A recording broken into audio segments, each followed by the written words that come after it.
가톨릭 신자들에게도 존경을 받고 있고 개신교 신자들에게도 존경받고 있는 어거스틴이라는 사람이 있습니다. 하루는 이 성 어거스틴에게 한 사람이 와서 질문을 합니다. 선생님, 기독교인에게 최고되는 제1의 덕망이 무엇입니까? 그렇게 물었습니다.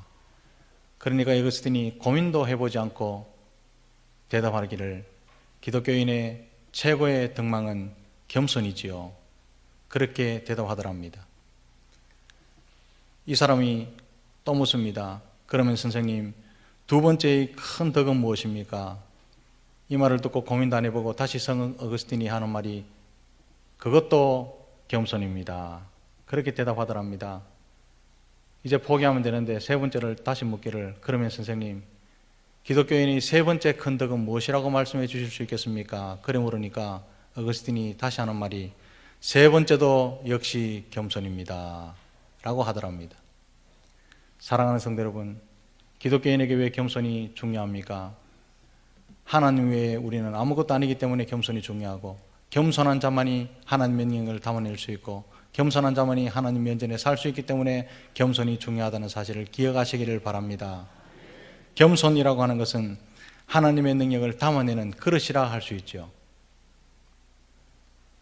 겸손한 사람은 자신은 아무것도 아니고 자신이 할 수 있는 것은 아무것도 없음을 항상 인정하며 사는 사람이지요.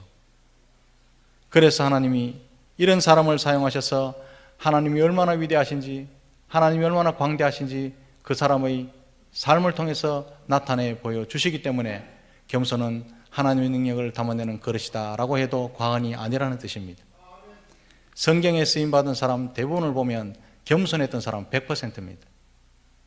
가장 작은 지파에서 300명으로 위대한 용사를 쳐부순 기드온은요, 겸손했던 사람입니다. 사사입다도 그랬던 사람이고요. 우리가 잘 알고 있는 성군 다윗, 이 다윗도요, 몇 번의 실수는 있었지만 겸손한 자세, 하나님 앞에 그 자세를 흐트리지 않았던, 늘 겸손했던 한평생을 살았던 사람이 바로 다윗이었습니다. 불행한 일생을 마쳤지만은 이스라엘의 초대임금 사울 역시 겸손했기 때문에 왕으로 선택되었다라는 사실을 17절에 한 번 더 상기시켜주는 말씀이 나옵니다. 17절에 이렇게 나오죠. 왕이 스스로 작게 여길 그때에, 왕이 스스로 작게 여길 그때에 왕으로 선택이 되었답니다. 우리는 사무엘상을 통해서 사울이 왕으로 선택될 때를 기억하고 있습니다. 기름 부으려고 사울을 찾았는데요, 사울이 보이지 않습니다. 키는 또 얼마나 큽니까? 다른 사람 어깨에 머리가 하나 더 달릴 정도로 컸다는데 사람들이 커다란 이 사울을 찾으니까 보이지 않는 겁니다. 그때 하나님께서 말씀하시죠. 행구 뒤에 보따리, 진보따리 뒤에 숨었느니라. 덩치 크다는 사람이 나는 왕 자격이 없습니다. 덜덜덜 떨면서 진보따리 뒤에 숨어있던 그 사울의 모습을 생각해 보십시오. 얼마나 겸손했습니까? 12지파 사람들 중에 가장 겸손했기 때문에 하나님께서는요, 사울을 선택하시고 왕으로 기름을 부으셨습니다. 하나님 앞에서 그가 왕이 된 이유는요, 인품 때문이 아니었습니다. 집안의 배경 때문도 아니고요, 잘생겼기 때문도 아니고, 지식 때문도 아니고요, 심지어는 신앙 때문에 그가 선택된 것도 아니었습니다. 오직 한 가지, 하나님께서 보신 것은 말씀에 전적으로 순종할 수 있는 배경, 겸손을 보셨다는 말이죠.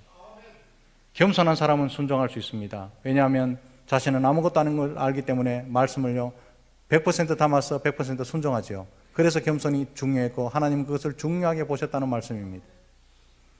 그리고 더 나아가서 하나님께서 사울에게 기대하셨던 모습도 앞으로 계속 겸손하겠지, 겸손한 왕이겠지, 그래서 내 말을 순종하고 이스라엘 백성에게 언약을 베풀겠지, 이것을 기대하셨습니다. 겸손할 가능성을 보고 선택하셨다는 말이죠. 스스로 작게 여기는 것을 하나님은 크게 보셨다는 말씀입니다. 그런데요, 그토록 겸손했고 변하지 않을 것 같은 그가 변했습니다. 18절 19절 보면은 얼마나 많이 변했느냐 하면 스스로 대단하게 여기서 사무엘의 입술을 통해서 나오는 하나님 말씀, 그 말씀을 자기 마음대로 바꿔도 된다, 자기 마음대로 해석해도 된다, 이렇게 생각하기까지 이를 만큼 변했습니다. 교만해졌죠. 그리고 20절 이하에 보면요, 마치 자신이 다 된 것처럼 행동하고 있는 사울의 모습을 보게 됩니다. 사랑하는 성도 여러분, 직책이 무엇이든지 간에, 직책이 높든지 낮든지, 대통령이든 국무총리든 구급공무원이든 말단 직원이든 사장님이든 직책이 무엇이든지 간에 하나님과의 관계는 변해서는 안 된다는 사실을 기억하시기를 바랍니다. 직책이 높아지면 권한도 그만큼 커지는데 그때 주의해야 할 것은 하나님과의 올바른 관계입니다. 우리는 요셉을 아름다운 인생을 살았다고 기억하면서 요셉의 인생을 동경합니다. 요셉이 왜 아름다운 인생이라고 생각합니까? 그는 아버지 야곱의 집에 있을 때든지 보디발의 집에 노예로 팔려갔을 때이든지, 그래서 이락 그리고 난 뒤에 출세하고 난 뒤에 총리로 바로의 궁에 있을 때이든지 그는요 똑같습니다. 행동이 똑같고요, 생각이 똑같고요, 패턴이 똑같습니다. 아버지 집에서 사랑받던 아들로서도 하나님 면전에서 똑같이 살았습니다. 보디발의 집에 노예로 팔려갈 때도 행동은 바뀌지 않고 하나님 면전에서 똑같았습니다. 가정총무를 맡아 이제 좀 살게 되었다 싶을 때요, 성폭행 미수범으로 억울하게 누명을 쓰고 감옥에 갔을 때도요 똑같습니다. 성폭행 미수범 죄수가 하루아침에 총리가 됐는데도 거들먹거리면서 내 총리다, 내 이제 복수를 갖겠다, 그러지 않고요 똑같습니다. 아버지 집에서 아들로 살 때든지, 보디발의 집에서 노예로 살 때든지, 바로의 궁전에서 총리가 되었을 때든지 그 모습은 바뀌지 않고 똑같습니다. 이거를요 아름다운 인생이었다라고 말하는 거죠. 변하지 않았습니다. 내가 노예든지 총리든지, 내가 아들이든지 아니면 머슴이든지 하나님 면전에서 서는 그 모습은요 똑같았다 이 말입니다. 그래서 요셉을요 아름답게 보는 거죠. 교회의 직분도 마찬가지입니다. 직분이 집사든지 권사든지 목사든지 관계없습니다. 무슨 직분이든지 간에 하나님과의 관계가 변해서는 안 된다는 사실을 기억하시기를 바랍니다. 하나님께서 직분을 주실 때는 우리는 배경을 보고 인격을 보지만 하나님은요 배경을 보시지 않습니다. 인품을 보지도 않습니다. 지식을 보지도 않습니다. 심지어는요 신앙 때문에 세우신 것도 아니라 직분을 주신 것도 아니고요 조그마한 가능성 때문에 우리에게 직분을 주시고 충성되이 여기셔서 부르십니다. 마태복음 24장 45절에서 51절 말씀 보면 충성되고 지혜로운 종의 이야기가 나오고 바로 뒤에 악하고 게으른 종의 이야기가 나오죠. 이것을 피상적으로 읽으면 주인이 떠날 때 두 사람을 종으로 세웠구나 그렇게 생각하는데 그게 아니고요, 한 사람을 종으로 세웠는데 그 속에 충성되고 지혜롭게 될 가능성이 있고 자칫 잘못하면 악하고 게으르게 될 가능성이 있다. 두 가지 가능성을 지적해 준 경고의 말씀이죠. 주인이 떠날 때는요 한 사람을 세워둡니다. 그런데 이 사람이 하나님 면전에서 하나님과의 관계가 변하지 않을 때는 지혜롭고 충성된 종이 될 것이고, 아니면 하나님 관계가 변해서 자기 마음대로 교만하게 되면요 그 사람이 악하고 게으르게 될 가능성이 충분히 있다. 가능성을 이야기한 겁니다.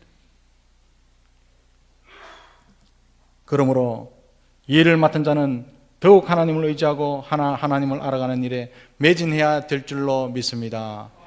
그런데 사울은요 왕이 되었으니까 자기 위에 사람이 없어요. 이제 자기 밑에 다 사람이 있으니까 더 이상 배울 것도 없다, 더 이상 알 일도 없다, 다 됐다, 나는 다 자랐다, 이렇게 착각한 거죠. 사랑하는 성도 여러분, 그리스도 예수의 사람들에게 아주 중요한 한 가지는 어떻게 하면은 겸손함을 잃지 않을 수 있을까 하는 것임을 명심하시기를 바랍니다. 사도 바울의 말씀처럼 누구나 섰다라고 생각하는 그 순간에 패망의 문으로 들어서는 위험에 빠지게 되는 것입니다. 예외가 되는 사람 한 사람도 없습니다. 그래서 하나님께서 정말로 사랑하시는 사람, 하나님께서 귀하게 쓰시기 위해서 정말로 아름답게 다듬으시는 사람은요 교만하지 못하도록, 출세해도 교만하지 못하도록, 잘돼도 교만하지 못하도록 고난 속에 집어넣으시고 단련을 시키는 모습을 자주 봅니다. 사도 바울은 기름 붓고 난 뒤에 사울은 기름 붓고 난 뒤에 막바로 왕이 되었기 때문에요, 사람이 변했죠. 그러나 다윗은요, 고난 속에서 하나님께서 밟으시고 하나님께서 누르시고 하나님께서 굴리시고 그래서 다윗을 만들어내십니다. 그래서 다윗은요 변하지 않습니다. 잘못을 해도요 다시 엎드립니다. 사울과 다윗의 차이죠. 나는 아무것도 아니라는 것을 철두철미하게 인정하도록 바닥에 눕히시고 밟으십니다. 또 밟으십니다. 또 굴리시고요.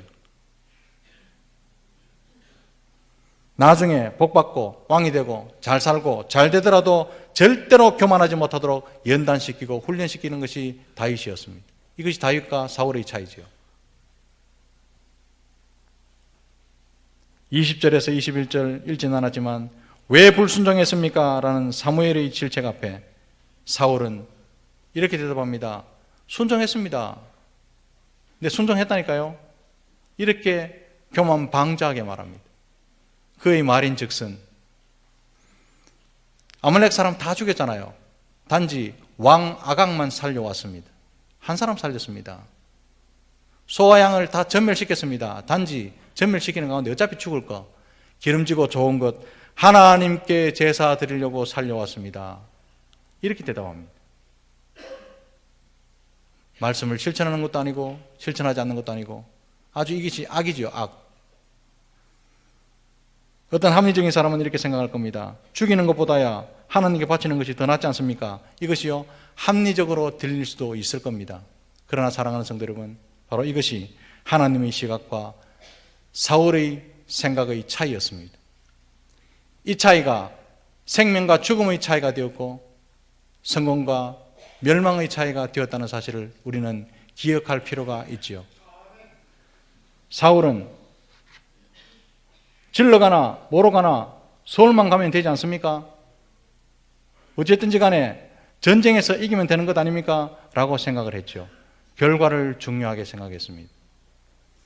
그러나 하나님은 전쟁의 승패가 아니라 얼마나 말씀을 겸손하게 실천했고 여기까지 왔느냐, 과정을 중요하게 생각하셨습니다. 하나님의 뜻대로 움직이는 사람이냐 아니냐, 이것이 하나님께는요 더 중요했다는 말씀입니다. 왜냐하면 하나님은 승산이 하나도 없는 전쟁, 다 지고 있는 전쟁도 한순간에 역전시킬 수 있는 분이기 때문에 그렇습니다. 그래서요 순종이 중요한 거지, 이겼다, 졌다, 부자가 되었다, 성공했다, 이거 하나님 앞에는 하나도 중요하지 않습니다. 이렇게 오만방자한 사울 앞에 22절에 보면 사무엘은 이렇게 선포합니다.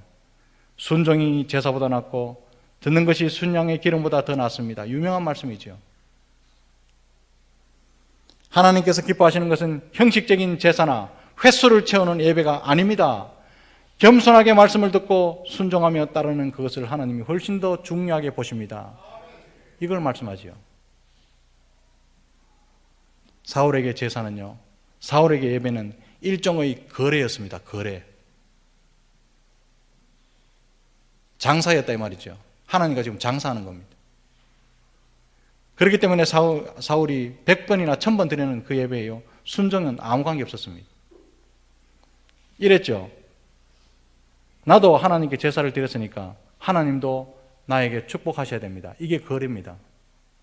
예배 안 드리면 복 못 받을 것 같고, 그래서 예배는 드리기 싫지만 드려야 되고 복을 받아야 되니까, 이런 의미로 드리는 그 예배, 바로 사울의 제사였습니다. 오늘날도요 예배만 많이 드리면 하나님이 무조건 좋아하실 줄 아는 사람이 상당히 많습니다. 마치 막 출애굽에서 광야로 나온 이스라엘 백성들처럼 말입니다. 이스라엘 백성들이 광야로 나올 때 모세가 바로 앞에 가서 이렇게 이야기했죠. 우리를 광야로 보내라. 여호와 하나님께 제사를 드릴 것이다. 이 말이 쫙 퍼졌거든요. 그런데 자기 눈앞에 모세가 보이지 않고 하나님은 형상도 보이지 않으니까 그들이 한 게 뭡니까? 금송아지를 만들어서 이게 하나님이다, 우리를 인도한 하나님이다, 음란하게 제사를 드렸습니다. 하나님은 피를 광적으로 좋아하신다, 예배를 광적으로 좋아하신다, 예배를 많이 드리면 형식은 관계없다. 그래서요 마구 뛰놀았습니다. 그 사건이 금송아지 사건이죠. 말씀에 대한 순종이나 삶의 예배에는 관심이 없고 예배만 많이 드리면 하나님이 좋아하신다. 예배를 광적으로 좋아하시는 분이다. 피를 광적으로 좋아하시는 분이다. 착각한 거죠. 제 말이 예배가 필요 없다 이 말이 아닙니다. 예배가 얼마나 중요하냐 하면 예배를 제대로 드리는 사람은 삶이 변합니다. 생명의 하나님 앞에 그 면전에 서는 사람은요, 내가 아무것도 아니구나, 내가 정말 더럽고 추한 사람이구나, 지옥밖에 갈 수 없구나, 그 사실을 아는 사람은 자기에게 절망하고 겸손합니다. 한번 절망해 본 사람은 하나님 말씀에 100% 순종할 수밖에 없는 그것이 예배에서 나타납니다. 수백 번 수천 번 예배를 드리면 뭐합니까? 삶이 안 변하는데, 예배를 드렸다고 해놔놓고는 여기서는 점잖하게 경건하게 온순하게 조용하게 예배를 드리고 난 뒤에 예배당 바깥에만 나가면 자기 마음대로 함부로 말해봅니다. 자기 성질 함부로 부르고요, 안 할 말을 막 쏟아냅니다. 짜고 치는 고스톱이니 막 쏟아내봅니다. 그게 예배 드린 사람입니까? 그게요 예배를 거래한 거죠. 거래. 예배로 장사한 거죠. 그렇게 드리는 예배가 광야 이스라엘 백성들의 예배 제사와 무슨 어떤 다른 점이 있습니까? 똑같죠. 예배 드렸다고 할 것 다 했다는 태도, 그게 문제지 예배가 문제가 될 수 없죠. 다시 말해서 말씀을 따라 살지 않는, 그러나 예배를 많이 드려야 된다, 예배는 꼭 드려야 된다는 예배의 지상주의가 문제라는 것입니다. 예배가 드려지면 우리의 삶이 바뀌어야 될 줄로 믿습니다. 우리의 입술이 바뀌어야 될 줄로 믿습니다. 우리 행동과 기질이 바뀌어야 됩니다. 그래야 생명의 하나님 앞에 예배를 드린 사람으로 다시 설 수 있는 거지요. 하나님은 말씀에 순종하지 않는 짐승제사 수천 마리를 드린다 하더라도 하나님께서 받으시지 않습니다. 왜냐하면 그것이 곧 교만이기 때문이지요. 교만한 자의 예배를 받지 않습니다. 순종과 제사는 별개 문제가 아닙니다. 하나님의 뜻에 내 몸을 복종시키는 것이 살아있는 제사, 산 예배입니다. 사랑하는 성도 여러분, 이때까지 드렸던 수많은 예배, 주일날 드려지는 수많은 예배가 무의미하다고 생각되십니까? 그 이유는요, 예배 드린 대로 살아내지 못하기 때문에 그렇습니다. 내 마음속에 교만의 씨앗을 없애지 못했기 때문에 그런 거죠. 23절에 보면 하나님은 그 교만해진 사울의 폐위를 선언하십니다.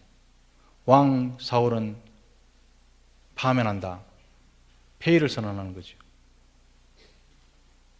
23절을 보면 왜 하나님께서 사울에게 좀 더 기회를 주시지 않는 것일까 의문이 생깁니다. 그러나 그 이유는 금방 드러나지요.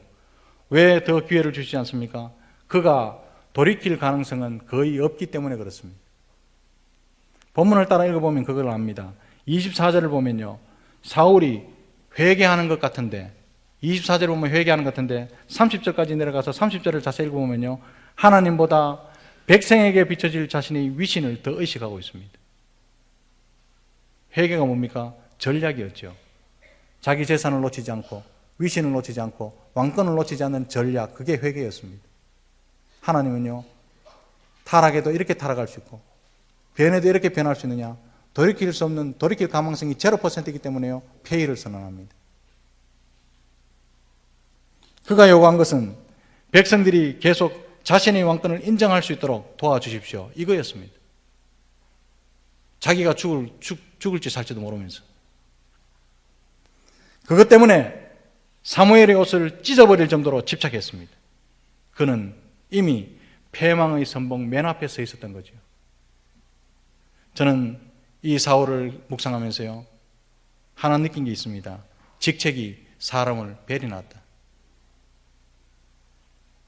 그가 만일 왕이 되지 않았으면 계속 겸손하게 하나님 면전에서 귀하게 사용될 수 있었을 텐데, 왕이, 직책이 이 사람 버려놨다.